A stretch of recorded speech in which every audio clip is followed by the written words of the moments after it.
Brigadier General Ranulfo Sevilla, a towering figure in uniform, stood before the media, his emotions evident as he recounted the impact of his ongoing dispute with his ex-wife, Tessa Sevilla, on their children.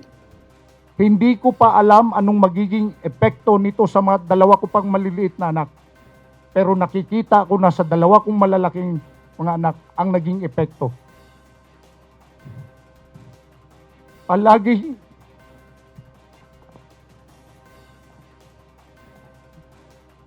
Palaging nagsasabi yung anak ko, Daddy, nag-uusap kami.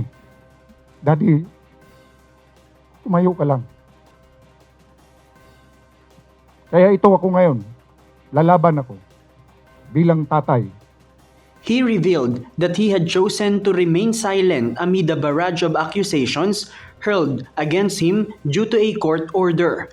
They were prohibited from speaking out in any forum as a case of indirect contempt against Mrs. Sevilla was pending in court.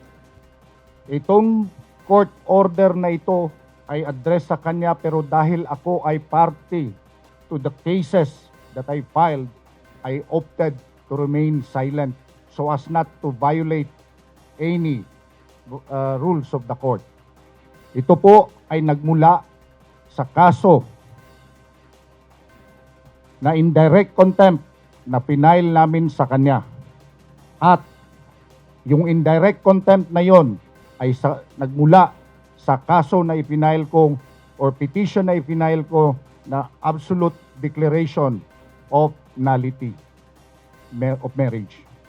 So yun po ang dahilan kung bakit nanahimik ako, pero lately po hindi ko na po kaya dahil apektado na po ang aking mga anak. But the well-being of his children weighed heavily on his heart, prompting him to speak up. One of them had even fallen into depression due to recent events. He vehemently denied each allegation made by his ex-wife. Firstly, he clarified that violence against women and their children was filed against him in 2014 had long been dismissed by the court. Additionally, their separation in 2017 rendered her claims of abuse implausible.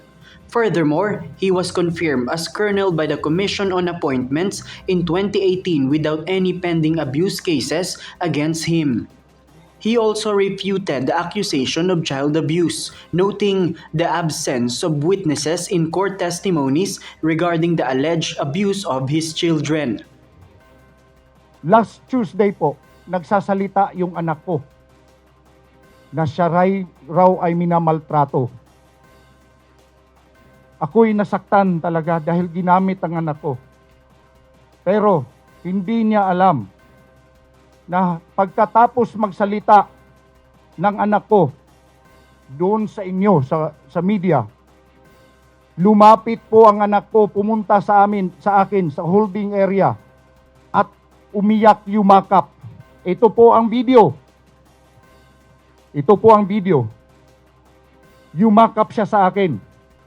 Meron po bang child or abused child na lalapit sa abuser?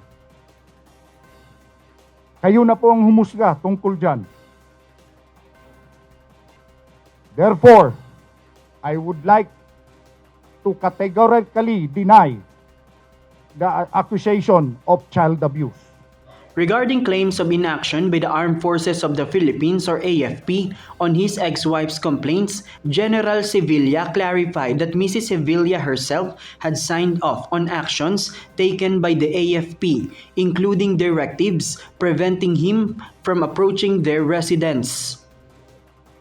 Siguro sinasabi niya na walang aksyon dahil halos lahat ng complaints niya ay hindi pwedeng aksyonan dahil imposibleng aksyonan. Kagaya nitong sinasabi niya, pinapaalis ang nanay ko at anak ko sa pamamahay ko sa Fort Bonifacio habang nandoon ako sa Maguindanao nakipaglaban sa mga rebelde. He attributed their marital discord to her alleged cruelty towards him, his mother, and their eldest children.